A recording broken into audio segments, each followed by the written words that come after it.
Welcome to the Recruiter Startup Podcast.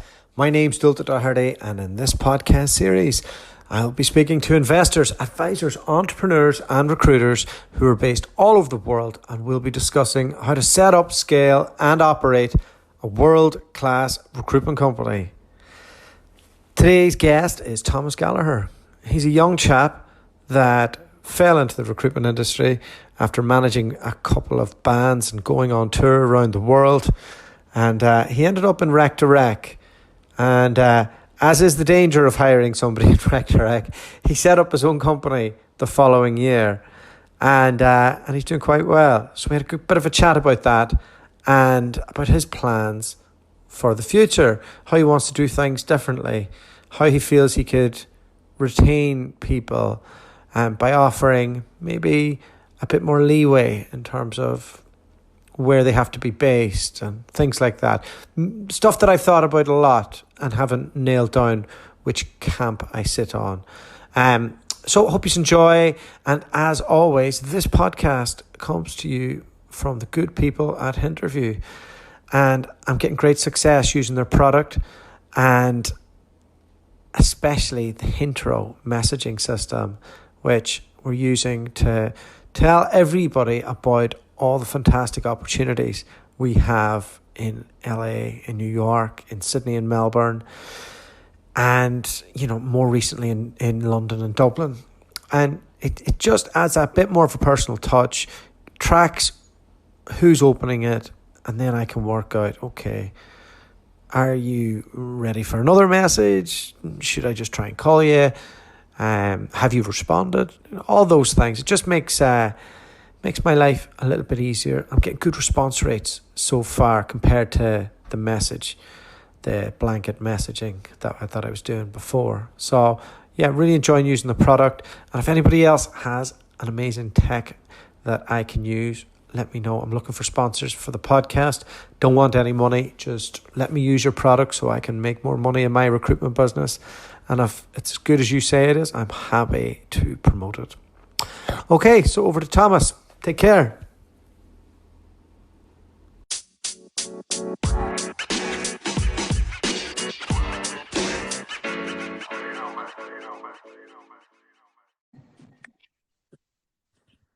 Thomas, how are you? Hey, Dualta. Yeah, really good, thanks.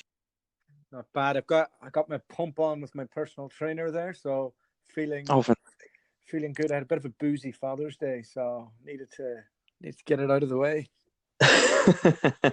Well, it's not something I can relate to, but definitely feeling fresh from a Monday morning on my side. So, where am I calling to, Thomas?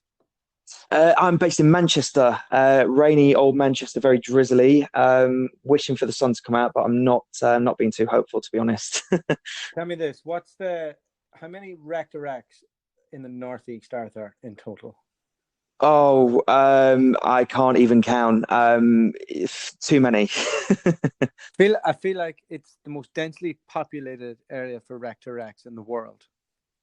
Yeah, I can completely agree. I mean, from my perspective, I don't really deal kind of globally, but I think yourself, do that. But yeah, definitely, I think that really, there's too many. So Thomas, you've listened to a couple of the episodes and probably a few of your clients up north that you've come across. Talk to me. How did you get into recruitment? Well, the typical, I think 99.9% of recruiters that you'll speak to will say they fell into it, and pretty much the same on my end of things, really. So, effectively, my journey began. I was in university in Manchester. My background is in kind of the music industry. Oh yeah. I started off when I was in university. It was kind of second year. I got into kind of the underground scene, kind of going out clubbing and all that. Had a massive interest in DJs and kind of local talent, and I've always been quite business orientated. So I wanted to really kind of get involved within the scene when I kind of founded myself in university. So second year, I started putting on events and nights for kind of DJs and for students. Um, and there's a lot of kind of sales and promotion, all that kind of involved. And it was a bit of a natural progression. I built some really good relationships with some of the DJs that I was booking at the time. The nights came out to be, quite a big success across Manchester. And yeah, one of the DJs in particular, his career was really kind of, starting to take off. By this point, I was in my third year of university, so kind of figuring out, okay, what do I really want to do? Where do I want to be going? Typical, kind of queries that all students face, I suppose. This DJ in particular, kind of turned around and just said, "Listen, you're a good lad. I can really kind of trust you. You've been quite successful so far. Do you want to, jump on board and be my tour manager?" So at that point, I was kind of bowled over. I was like, "Wow, okay, pretty much a dream job. I get to, travel the world. I get to party, and I get to earn a good wage." So, I think if any student got offered that opportunity, they kind of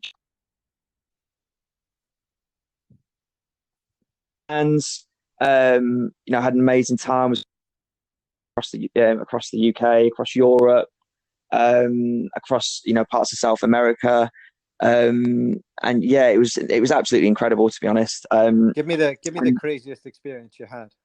Oh gosh, I think one that's always kind of stood out to me was when I went touring across South America.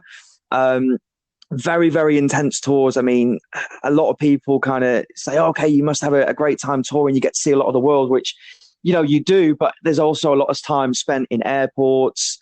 Up late night in clubs. So by the time it gets to the daytime and the sun's coming up, you're back at your hotel trying to get some sleep before catching a flight, in a few hours. So South America was definitely a standout tour for me. I was there for 10 days. And we had 8 shows to do in 10 days. So it was very intense. But I think I must have been about 21, 22 at the time. And to see kind of, lots of different cultures and meet, so many different people and have such amazing experiences like that. It was just party after party after party. And, but, after a certain amount of time, it does start to take a toll. I think I got to the back end of the tour and we were probably on average getting about 3-4 hours sleep. And it wasn't great quality sleep because, you're nipping back to your hotel, you've got to pack. Then a driver would pick you up, take you to either the next airport or the next kind of train station. And it was very, very, very much go, go, go. But definitely no regrets that, it was a great part of my life. How long did you do that for? I did that for, it's something that I still actively do now, but it kind of, as a full-time kind of career, it was a good 4 years, I believe. So from my kind of second year in uni, my third year in uni, at the start of that year was when I started doing it at weekends. And then by the time I finished university, I was doing kind of, the full tours. So I did that for 4 years. And during the space of probably the third year, I stepped into doing artist management. There was a little bit of kind of progression within that career. I was always kind of looking to really develop myself and think of ways that I could move forward.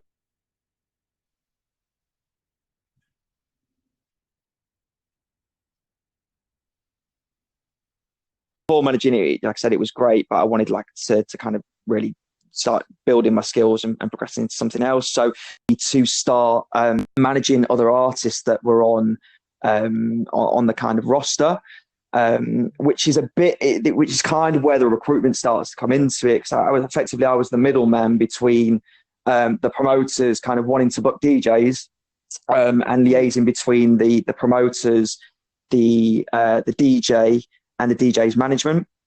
It was very much a kind of, consulting with promoters, finding out their wants and needs and all that kind of stuff. So, but then, like I said, it got to a point where I just thought long-term in the music industry, it was a great lifestyle, but I just wanted something where I could be in one place. I do enjoy traveling, but it got to a point where you're just traveling so much that you don't really get to embrace the places that you're seeing. There's no kind of chill time, downtime. And all the partying.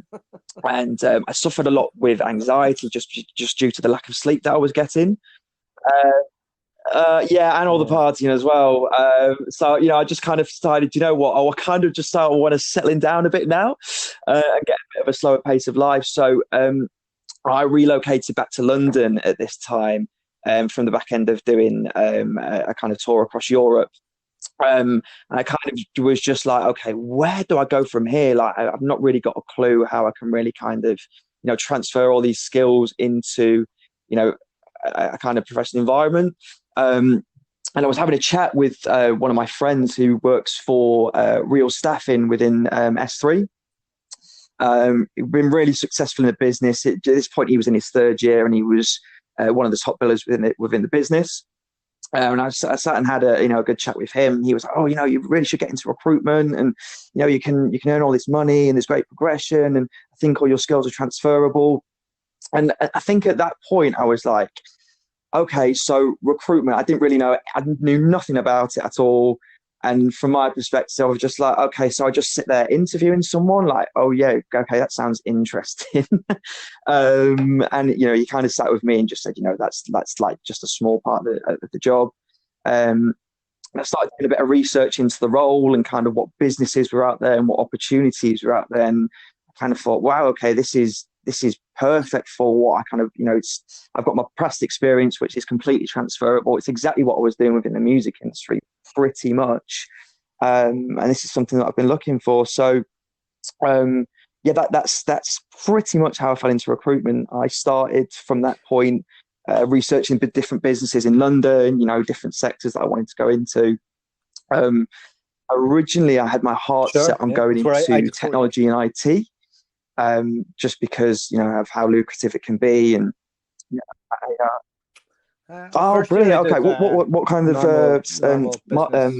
verticals were you doing? BAs, PMs, and then I went more into the infrastructure side, and then the fourth year, then I was in Canada. I did the first three in Australia with Robert Walters, so yeah, it was good. Yeah. Brilliant. I think there was a few concerns that I had. I think the main one is that it's a sector that I wanted to do just purely because the longevity of it. The world's changing and it's pretty recession proof, and I wanted to make sure that when I was getting into recruitment, I could always be kind of have that career kind of going long term. So it was quite important, and I interviewed with 7 different businesses in London.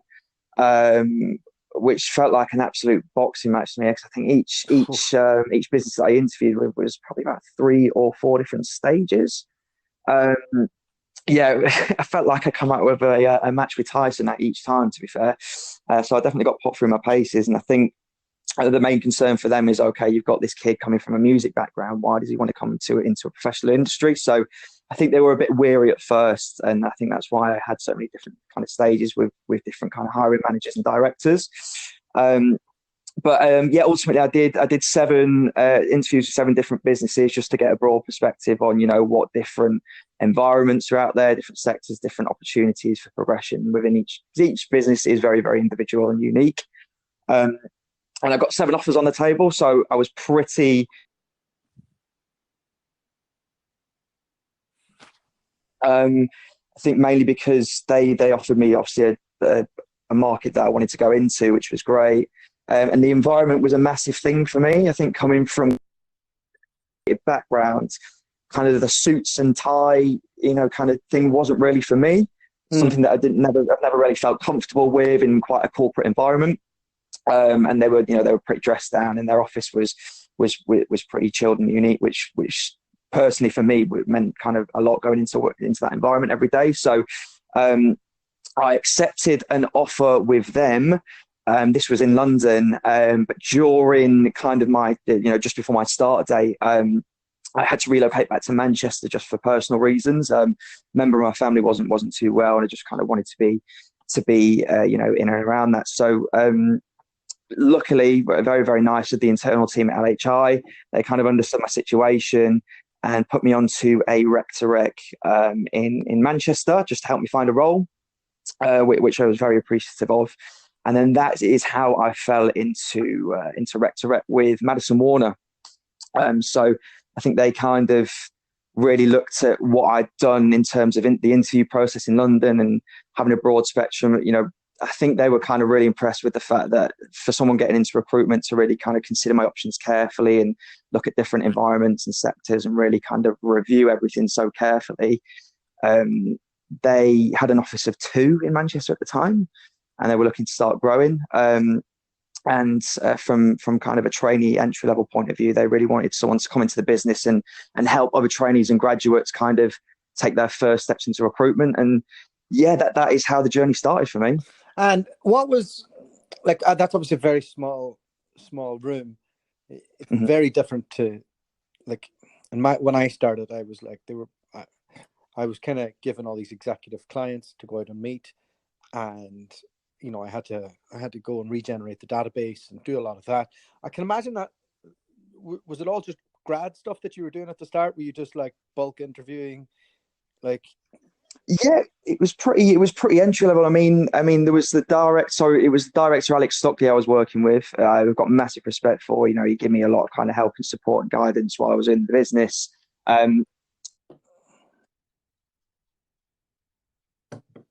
Alex and Dean at the time, they were doing a lot of senior stuff. Don't get me wrong, they were dipping into the trainee grad, but they didn't have anyone that was purely focused on kind of trainees and grads, and there was a lot of missed business, and I think that's why they wanted to bring me on board so I could purely focus and build on that.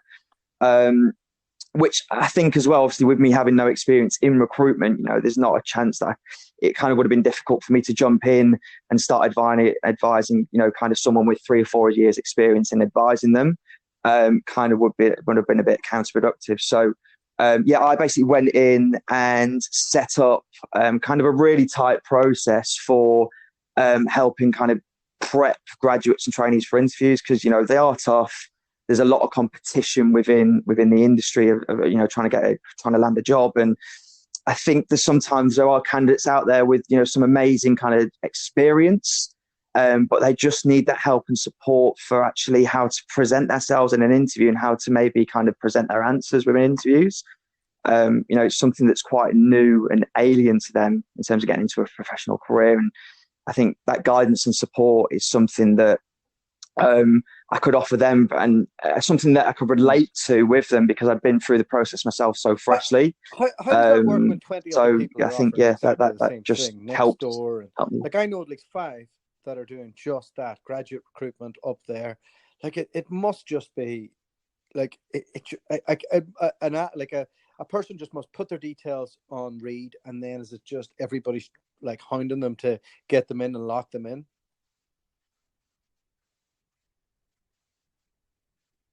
Yeah, it's extremely competitive. It really, really is. The amount of times that you'd find a decent CV that had been put up probably within about 10 minutes, you give them a call and they're either scared of answering the phone because their phone's been hammered for the last kind of, half an hour or so. I think 2 main things. Relationship building is definitely a key part of it. I think I'm a very kind of down-to-earth, personable person, the way that I approach recruitment. Which again, from a training and a grad perspective, they're quite new and they're quite green within kind of interviewing in general. So to have someone that's quite down to earth and relaxed with them on the phone, as opposed to someone that might be kind of quite corporate and professional, definitely helped me kind of interact with them a lot easily. I think that definitely the relationship and the way that you approach the graduates definitely helped me. And it's all about speed. If you're the first person to them that can, give them advice and support and offer to help them in that way, then they can really kind of connect with you. Of pressure. Yeah. Yeah, in the nicest way possible. You worked absolutely. For a year, is that right? Yeah, just under a year. Yeah, I was with them, which was it was amazing. I love working with the business, and I was it was a great environment, and it was a great step into recruitment. But I think London was where I wanted to be at during that time. Like I said, I moved up to Manchester originally just due to obviously the personal kind of stuff that was going on. But yeah, I wanted to kind of relocate to London. It's where I always wanted to kind of be. And they offered me a space actually within their kind of London office, because they're based in Manchester and London. which, I kind of grabbed with both hands and I thought, okay, yeah, this is great. This is amazing. I moved down and it was a bit of instant regret. I think the two offices, operated completely differently. And I think one major thing for me was I actually lived just slightly outside of London in Essex and was commuting in on the tube. And relocated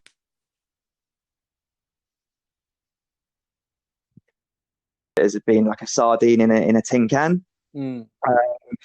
I think that's when I got to the point of, okay, like I want to really start taking a bit of ownership. I'm missing the kind of travel side of things in terms of like traveling and seeing different places. What steps can I kind of take next? And then that's when it kind of came to a point of, I want to kind of really take control of my own kind of destiny and have control of my own kind of life. And, if things happen, like if anything personal happens, I don't have to kind of relocate my life and be fixed in one specific point. The world's very forward thinking now, I think, in terms of being kind of remote working. It's something that I definitely wanted to grab with both hands. So that's when I took the point of deciding, wishing Madison Warner all the best of luck. But, I did kind of want to actively go traveling, but not lose the opportunity within recruitment. And then that's when I just decided to kind of take the plunge, which was a massive, massive step, only having kind of 1 year's experience within the industry. But it's something that I just thought, I'm a big fan of Manson books. And one of his favorite quotes is, well, you're going to die at some point one day, so why not kind of any opportunities and anything that you can do now, just go for it. So I kind of took the plunge and just decided to settle by myself. And you mentioned before when we jumped on the call that you're thinking of scaling up now. You're thinking of hiring people and doing that side. Yeah, it's something that I think when I originally started in the business, it wasn't something that back then. I mean, if I would have turned around and spoke to myself 12 months ago now, it's something that I would never ever have foreseen kind of doing. Again, it was so that I could travel just with my laptop and have quite a kind of relaxed approach to kind of work. And then I just think that the way that the business has grown within the past 12 months, I've got some incredible clients, which I never would have kind of seen myself kind of bringing on board back at that time. Built some amazing relationships within the industry, like kind of networking, and businesses has done incredibly well. So I think it got to the point where I've done quite a bit of traveling and working at the same time, but this is kind of getting to a point now where I've got a real opportunity here to kind of have something kind of solid long term. And I was approached by someone who I used to kind of work with within the co-working space, who was opening a new building within Manchester. And it was one of the WeWork buildings, which for me, I kind of love the environment in there. I love it. It's very, very forward thinking. There's a lot of startup businesses going in there. And he just said, listen, if you want to kind of come in here with an office space, we'd kind of love to have you. It'd be great to reconnect. And I saw that as an opportunity for like, okay, everything's really, really aligning now. There's a lot of synchronicity here. So yeah, I relocated to Manchester probably about 8 weeks ago now. And space just about a week. So it's officially my first week within the office space. So yeah, it's definitely been a crazy journey. And tell me, what makes you confident that you could bring somebody on board and they won't just do what you did to Madison Warner? It is one of those things. I think there's a risk involved with everything, and like I said with Madison Warner, I didn't really foresee. It's not something that I planned on doing, and everyone has their own unique experiences, and you can't really guess where I think everything is a risk. At the end of the day, it's a calculated risk. Yeah, what would you do to mitigate it? Just kind of give them the flexibility that I maybe wanted within the business. Again, I think there's a lot of businesses out there now that are allowing a lot more remote working, and as long as there's that kind of trust there, I wouldn't kind of see it as an issue. I think I've got that kind of philosophy and outlook, especially from being within the music industry, that listen, as long as we're kind of getting the results that are expected, I'm not really bothered kind of what hours you work, when you work, how you work, but as long as the results are there, like it doesn't really kind of bother me. As long as the clients are getting what they want, the candidates getting what they want. I mean, a massive part of what I'm focused around is kind of quality with the business. I know recruitment can sometimes be quite an aggressive kind of sales game. And of course it's sales, but I think there's kind of an ethical value in that with both the clients and the candidates. And it's something that I've kind of built my reputation on, and I'm very authentic and very open. And it's what has allowed me to build such solid relationships with candidates and clients. The tricky piece here is that the barrier to entry to your clients is zero.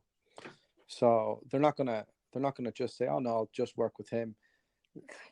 The good resume comes on, they're going to work with the next guy. So this is constant worry that I would have in Rec2rec to bring somebody on board, because they can literally just steal your stuff very quickly, especially in Manchester. Like I feel like there's a new Rec2rec setting up there every day. Like the remote piece is interesting. Have you fleshed that out as a proper job? Well, no, I think it's at the moment in time, it's more in my head than down on paper. I think with the office space, kind of in the office space for a week now, it's something that I'm considering, but not kind of looked into the technicalities of. But it's just, I'm just speaking quite openly with yourself in terms of what's going on with my head and kind of like doing things. So, again, like full ins and outs, like haven't really, considered business coming through the door. And I think there's probably maybe 50 plus, 60 plus like kind of live positions that I'm trying to fill. I just physically don't have the time of day to be able to kind of deal with it. And I know that if I brought someone else on, definitely be helping kind of fulfill the needs with the clients for that. So sure, no, I get it. It's a tricky one. Rec2rec is designed perfectly for a lifestyle business. To turn it into something that's not a lifestyle business, I think is quite tricky.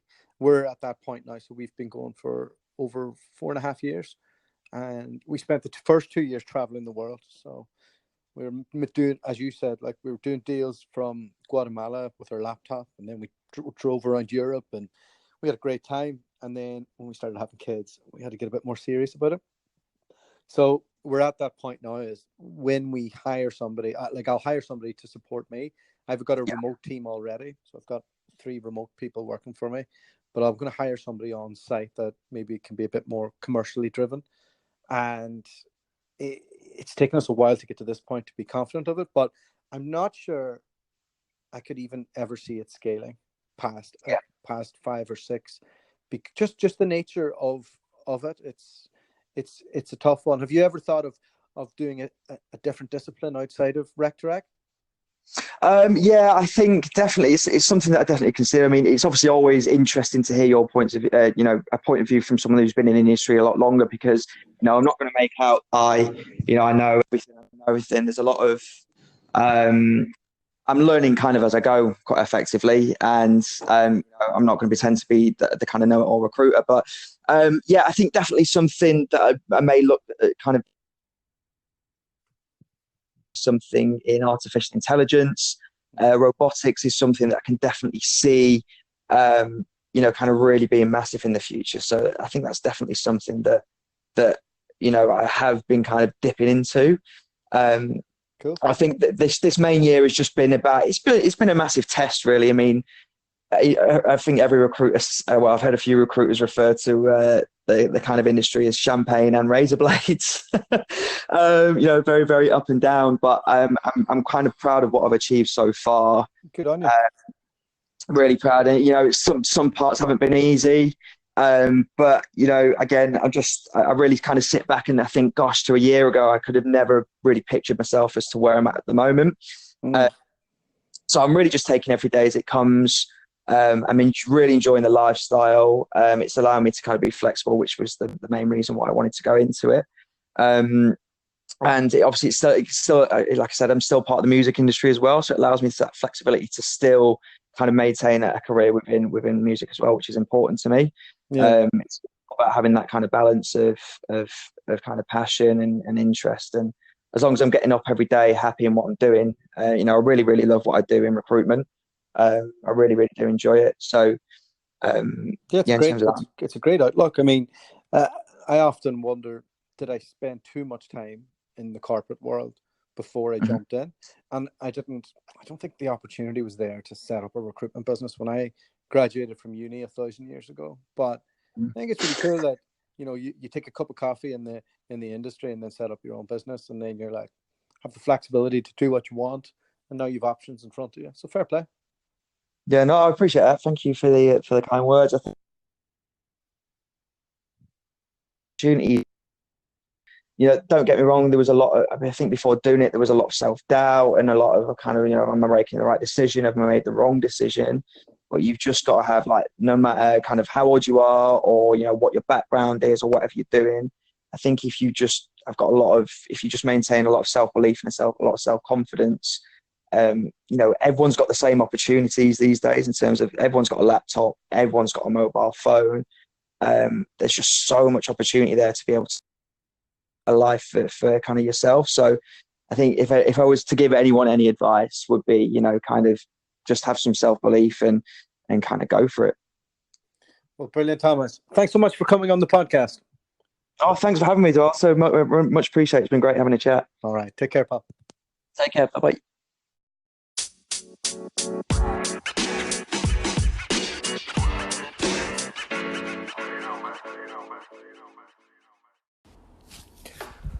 All right. Enjoyed talking to Thomas. It's interesting talking to people who are doing the same job as you. He's mainly done the grad stuff and is probably doing a lot of that and jumping into experienced hires and trying to work out how to manage his time and run his business. It's a very hard thing to do. And Rec2rec's a very tough one to scale. Not many people have scaled it. There's only a few really that have. And I'm not too sure that I'm interested in scaling this side of my business. So always interested to jump in and find the reasons why people end up in a certain discipline. And I hope you all enjoyed that one. If you're a recruiter listening to this and you'd like to talk to me about opportunities in London, Dublin, or you want to go abroad to Australia, LA, New York, hit me up. I've tons of opportunities all over the world. We're really covering nearly every geographical discipline. I'm growing my team to be so much more focused on each marketplace. So love to have a chat with you. And if you want to come on the podcast, just let me know and reach out to me on LinkedIn and I will come back to you straight away. All right, thanks. And we will be back with another couple of podcasts very soon. I have 2 more to get out that were in the bank. It's I've been very slack on publishing these, but sometimes the business gets busy and I have to do a day's work. So that's why. All right, take care. The podcast you just heard was made using Anchor. Ever thought about making your own podcast? Anchor makes it really easy for anyone to get started. It's a one-stop shop for recording, hosting, and distributing podcasts. Best of all, it's 100% free. Sign up now at anchor.fm/new. That's anchor.fm/new to get started.